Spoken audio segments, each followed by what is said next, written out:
kita persilahkan kepada Al-Mukarram Kiai Haji Bahauddin Nur Salim alias Gus Baha untuk menyampaikan.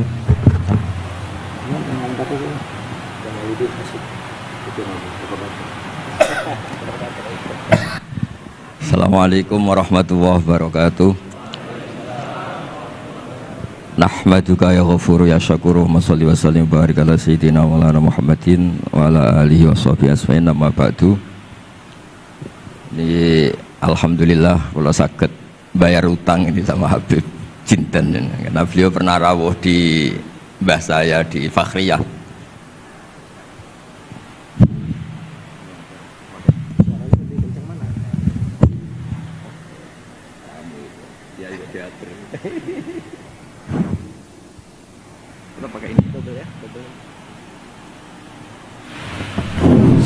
Cukup.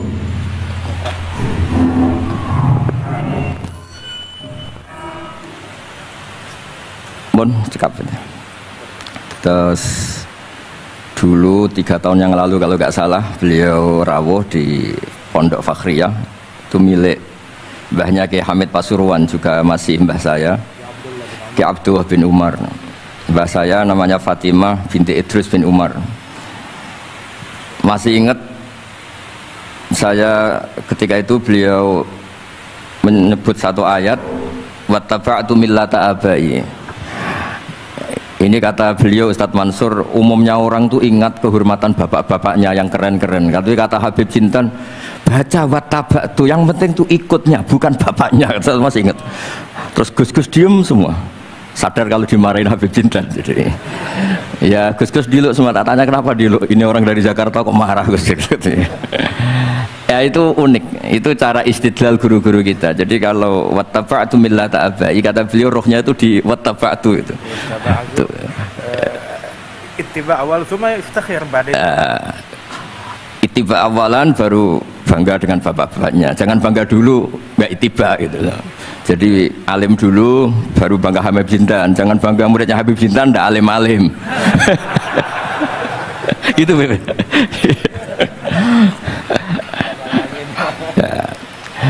Jadi memang saya secara sengaja cerita sanad ini saya baca Mas Jamal ya, panggilannya apa? Mas Jamal. Mas Jamal ya. Pertama saya baca Al-Iqdul Farid, ini karangannya Said Muhammad bin Alawi. Di sini saya baca supaya barokah dari karangannya Sayyid Muhammad. Di antara orang yang beliau sebut dari ulama Indonesia, beliau ngendikan Al-Habib Al-Mu'ammar Ali bin Abdurrahman bin Abdillah Al-Habsyi. Wal Habib, ya Kuitang ini bebe. Ya, jadi juga. Ya ini juga jad beliau dari omnya Wal Habib Ali bin Husain bin Muhammad Al-Attas Sahibitat. Wal Habib Hamid bin Muhammad bin Salim Asyiri. Wal Habib Muhammad bin Ahmad bin Zain Al-Haddad. Wal Habib Syekh bin Salim bin Umar Al-Attas. Nah ini Wal Habib Salim bin Ahmad bin Jinten bin Syekh Abu Bakar bin Salim. Ini kitab karangannya Sayyid Muhammad bin Alawi.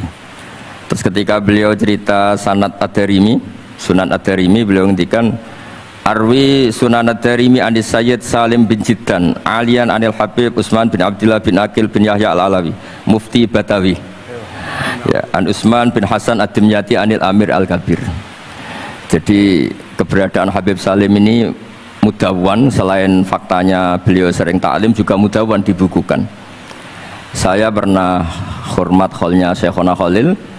Di situ di antara manaqibnya ditulis min ajalli ta'lamidihi Salim Al-Habib An-Nasib Salim Maula Jinten, Alu Jinten disebut di situ. Jadi ini bukan cerita untuk tafakhur, bukan untuk fakhriyah, tapi ini memang fakta untuk fakhriyah. Karena pondoknya buyut saya juga namanya fakhriyah, ya. Minal fakhriyah ilal fakhriyah. Ya, minal fakhriyah ilal fakhriyah kata.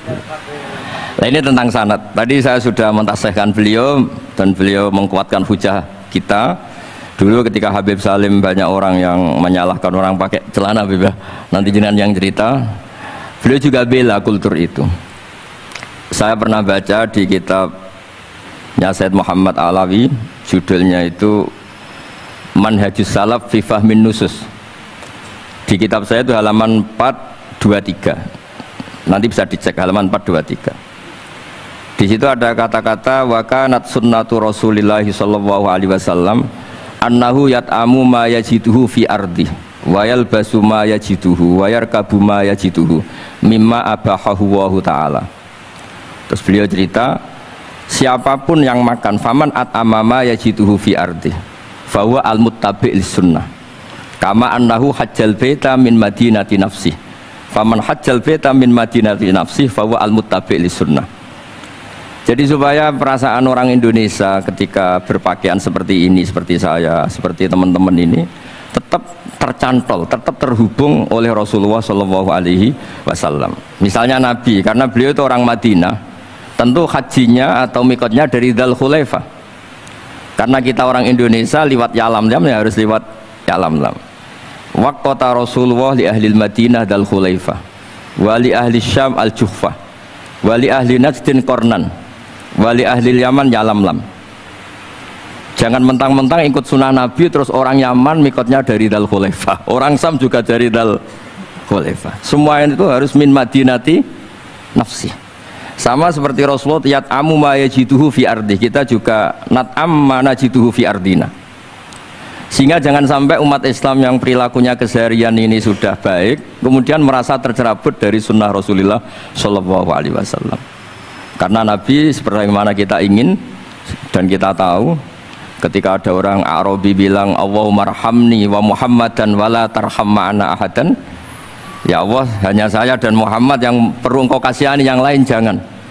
Kata Nabi, laqad tahajjarta wasi'an, rahmat Allah yang luas ini kamu persempit hanya karena mungkin kita orang Jawa, orang Indonesia. Makanya saya ini bangga ngaji sama Mbah Mun. Beliau orang Jawa, saya ngaji juga hanya di Indonesia. Tapi guyonannya Mbah Mun dulu itu lucu. Wong koyok kon itu kayak orang Jawa, kayak kamu itu mesti ada yang alim. Karena Islam ini kafatal linnas. Makanya yang ahli nahwu itu Imam Sibawayh, padahal beliau Persia. Imam Ghazali juga bukan orang Arab, tapi alim hujatul Islam. Karena Allah ingin memaklumatkan bahwa agama ini kafatal linnas, bukan milik orang Arab saja, bukan milik siapa saja, tapi kafatal linnas. Makanya kita harus bangga dengan tradisi para habaib. Ada Rauhah Bukhari. Bukhari itu kita tahu namanya itu Muhammad bin Ismail bin Ibrahim bin Mughirah. Setelah itu sudah namanya bin Bardasbah. Maula al-Ju'fi ini, Bardasbah itu orang yang dulu diislamkan keluarga al-Ju'fi. Itu Mbah Mun kalau guyon itu Bardasbah cara Jawa mbok parmin mbok parlan. Tapi nyatanya dia putu alim alamah namanya Imam Bukhari. Artinya kita tentu sepakat, sangat-sangat sepakat, sangat menghormati orang-orang yang arfa'u minna nasaban kayak para habib. Tapi para habib juga mau ngakui kayak pakai Bukhari as-Sahihul Kutub ba'da kitab Bilal Bukhari. Sehingga memang nggak pernah ada masalah secara sanad, secara tradisi. Di kitabnya Sayyid Muhammad ini ada sanad dari ulama India yang orangnya juga macam-macam, dari marga macam-macam. Jadi saya mohon barokahnya sanad ini kemudian kita tahu apa sih sanad itu. Sanad itu ya kadang-kadang harus lewat orang yang mungkin kita tidak cocok. Dulu itu ada sahabat tanya, kalau mencium istrinya pas Ramadan itu sah apa enggak? Kebetulan ditanya itu Maimunah. Enggak tanya Saudah karena sangat yakin enggak itu, kalau Saudah itu enggak. Itu Maimunah jawabnya, kalau kita enggak ngalamin, coba tanya Aisyah yang potensi ngalamin dicium pas Ramadan. Sebetulnya istri yang Nabi itu sama Aisyah itu ya agak gimana yang namanya Doro itu ya rival. Akhirnya tanya, ya Aisyah gimana hukumnya lelaki mencium istrinya pas Ramadan? Ya dijawab sama Aisyah, qabbalani Rasulullah wa huwa shaim. Yang lainnya nggak bisa jawab, nggak ngalami. Jadi sanad tuh kadang ya cocok nggak cocok ya memang itu fakta. Cara mandi junub, kayak apa pinternya sahabat cowok kalau mandi junub ya nggak tahu. Akhirnya tanya sama Sayyidah Aisyah, sama Sayyidah Maimunah. Apapun dekatnya istri Rasulullah, kalau perang ya tidak tahu. Wong itu lelaki. Begitu juga afdolus sahabat kayak Abu Bakar, kadang harus mendapatkan hadis dari orang-orang yang nyun sewu agak deso. Bahkan kadang maula kayak Sauban, kayak Rabi'ah bin Ka'ab. Orang-orang biasa sekali. Khodim dulu. Tapi ini kan barokahnya khodim itu tahu keseharian Rasulullah SAW di dalam. Misalnya Anas, apa kenangan kamu dengan Rasulullah? Kenangan saya itu saya khodam tu Rasulullah SAW asyra sinin. 10 tahun saya itu tidak pernah melakukan sesuatu, ditanya Nabi 5 sonata. Wala li syai'in taraktu 5 tarakta. Sehingga kalau saya pas baik itu ya nggak berani tanya anak dalam saya, ngapain kamu? Dan sama kan pinter anut sunnah Rasulullah Shallallahu Alaihi Wasallam. Akhirnya can dalam keluarga saya naik beb orang pun tahu ditakoi. Jadi hal-hal seperti ini tuh keseharian yang harus kita suka. Di antaranya lagi, inna min khiyari ummati fima nabba'ani al-malul a'la kauman yathakuna jahron. Di antara nanti umat pilihanku adalah orang-orang kalau tertawa itu keras sekali, kauman yathakuna jahron. Itu dulu juga padahal ada riwayat kasratud dhahki tumitul qalba, banyak tertawa itu bisa mematikan hati. Tapi ini juga dilawan, kalau banyak cemberut bisa frustasi. Sehingga di ilmu ini cerita saya nanti di Tasawuf Habib Jindan. Semoga nasinya bener, saya tamu pasti dihormati. Nggak penting bener ndak itu nggak penting, penting tamu itu dihormati. Ya kebetulan saya ini tadi kan hormat mbah saya, masih mbah saya Mbah Mutamakin di Hajan. Terus pagi tadi hormat buka luar di Sunan Kudus, jam 7 saya tadi di Kudus.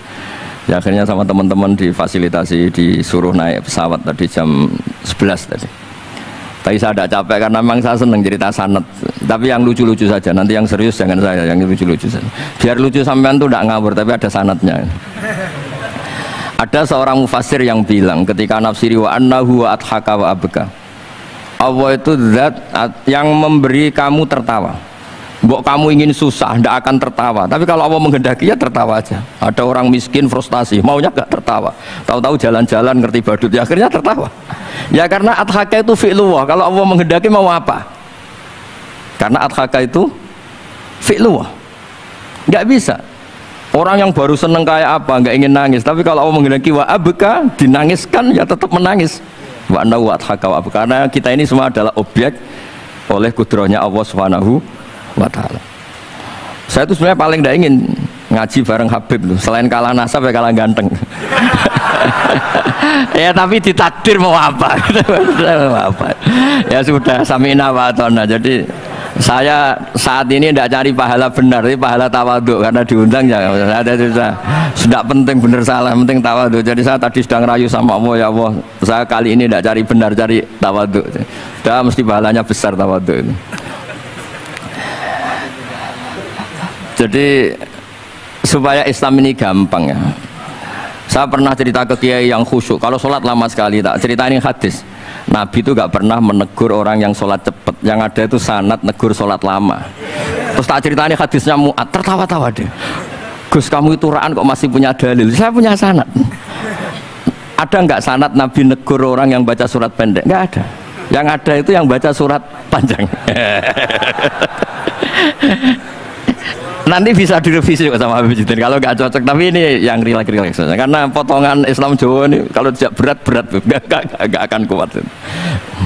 Jadi ya sudah, inna minkum munafirin katanya Nabi. Sholat yang terlalu lama itu munafir kata Nabi. Afattanun anta ya Mu'ad, kamu bikin umat ini nggak nyaman karena kalau kamu jadi imam itu lama sekali. Ini alhamdulillah betul, hadis ini harus kita hafal betul.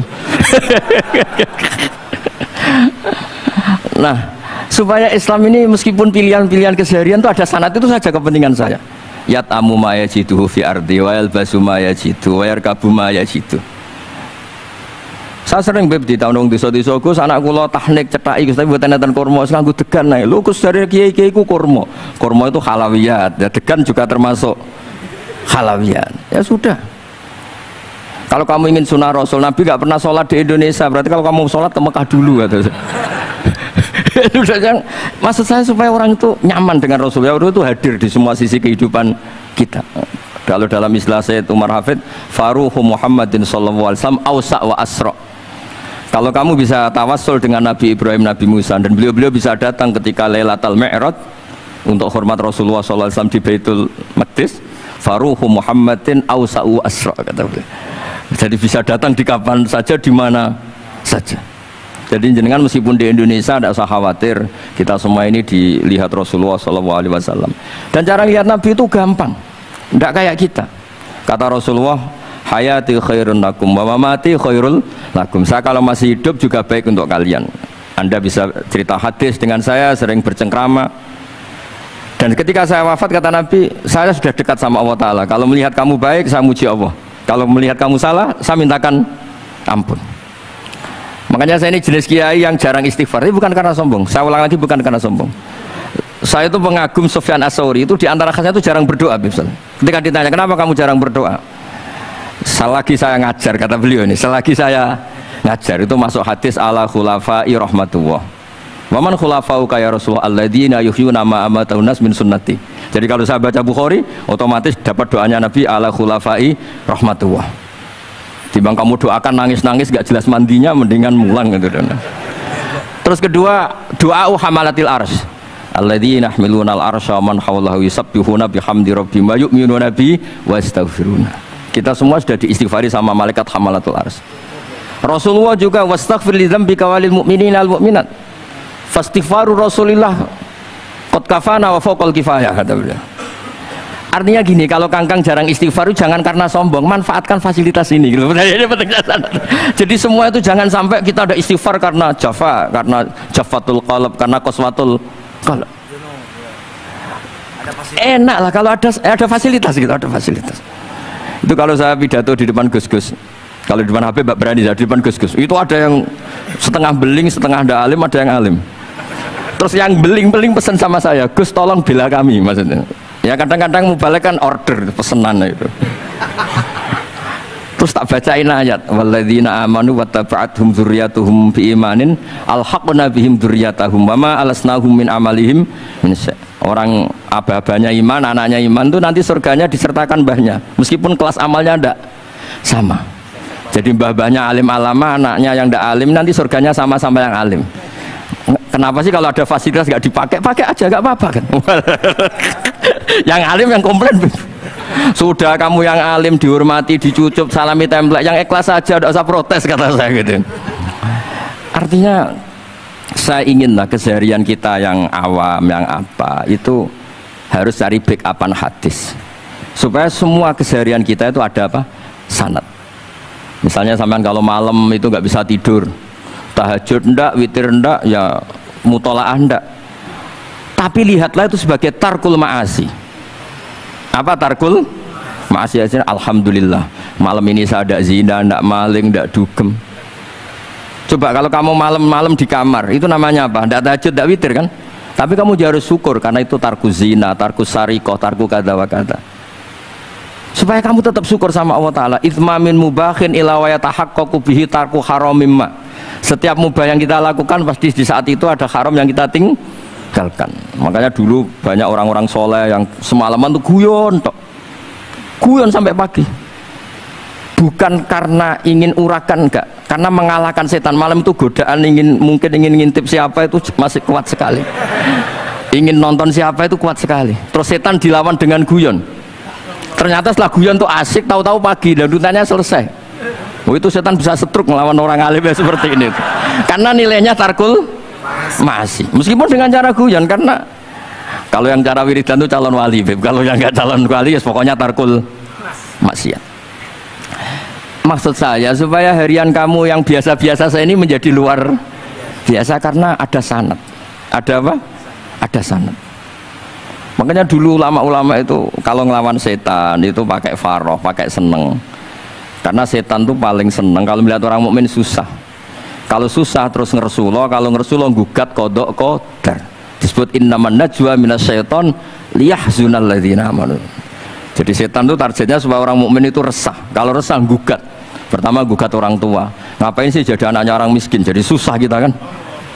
Kalau yang nggak mulia ngapain jadiannya Parman? Kalau saya Habib kan langsung mulia, kalau Gus kan langsung mulia. Gugat orang tua, gugat sana, gugat sini. Tapi kalau kamu sudah seneng, wajah pesek, welek, keriting, sawan ngerah karuan. Kan nambah nggak gugat siapa-siapa. Ya sudah, yang kebaik bi fadlillah bi rahmati fa bidzalika falyafrahu. Jadi saya ingin semua itu senang bi fadlillah bi rahmati, yang rileks, yang saya ini kalau nuruti capek-capek. Tadi malam saya di Mbah Mutamakin, tadi pagi hormat Sunan Kudus. Terus tadi naik pesawat, datang mandi langsung hormat. Kalau itu dihitung capek, capek. Tapi kalau dihitung senang ketemu Habib Jintan, ketemu jenengan, kesempatan seperti ini nggak gampang. Ya sudah selesai. Makanya ini latihan ya, latihan terus. Saya ulang lagi apa? Latihan terus supaya Islam itu ada di semua sisi hidup kita. Saya pernah sering cerita di mana-mana itu. Ada wali itu istrinya cerewetnya bukan main. Wah itu semua muridnya sudah tak biayai kamu cerai, nanti tak ganti istri yang lebih baik lebih. Nggak mau nyerah alasannya apa? Ini wanita bahaya sekali.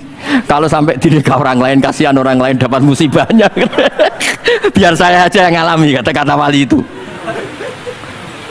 Jadi dia ada ingin, makanya ada juga kiai itu santri bullying di rumah teh.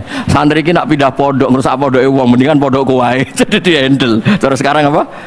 Di handle daripada ngerusak pondok orang lain, mendingan pondok saya saja.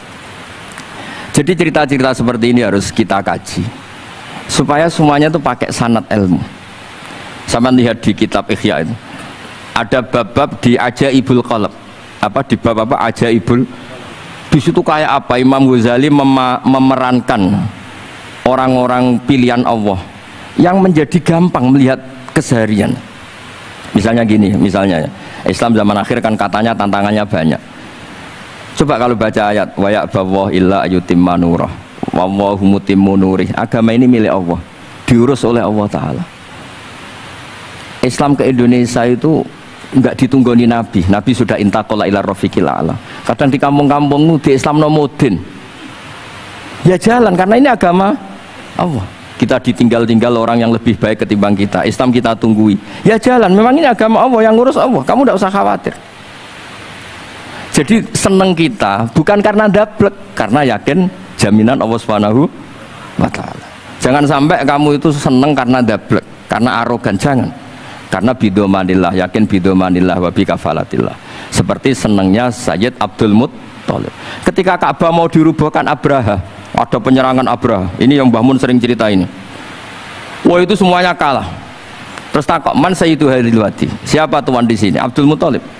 Abdul Muttalib itu datang dengan wibawanya yang luar biasa. Abraha itu sampai bingung dia.